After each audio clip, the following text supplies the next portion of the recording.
রাহমাতুল লিল আলামিন যেই মাত্র শুনলেন ইহুদি আবার গালি দেয়, আল্লাহর নবী কুয়ার সামনে দাঁড়াইলেন। ও কুয়া, আমি তো শুধু মানুষের জন্য রহমত নয়,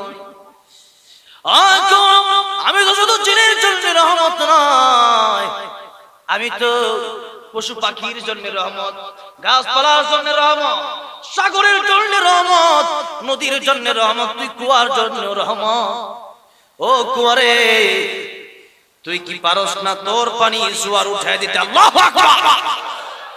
পানির জোয়ার উঠে গেছে, পানির জোয়ার যেই মাত্র উঠছে এমনি পানি কুয়ার উপরে উঠছে, নিচের বালতি আল্লাহর নবীর হাতে ধরা দিয়ে দিয়েছে। আল্লাহর নবী যেই মাত্র বালতি পাইলেন এমনি আল্লাহর নবী কইরা হুদি এই জেনে। তো এই জন্য এগুলো থেকে আগে নিষেধ করতে হবে। আল্লাহ কবুল করেন, বলেন আমিন।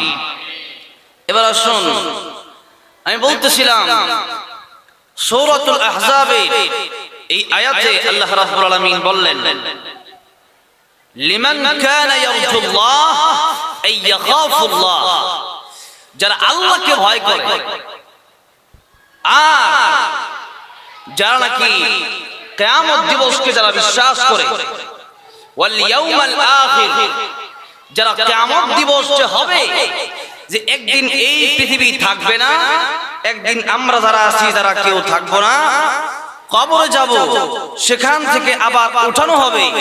মিনহা খালাকনাকুম ওয়া ফিহা নুঈদুকুম ওয়া মিনহা নুখরিজুকুম তারাতান উখরা, যে ও পৃথিবীর মানুষ, তোমার মাটি থেকে সৃষ্টি করা হয়েছে, আবার এই মাটিতে তোমাকে দাফন করা হবে।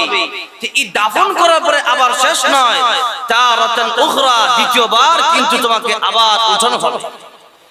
আর সেদিনকে যদি তোমরা বিশ্বাস করো, আর ওয়াযাকারুল্লাহ কাসীরা, যারা বেশি বেশি আল্লাহকে স্মরণ করে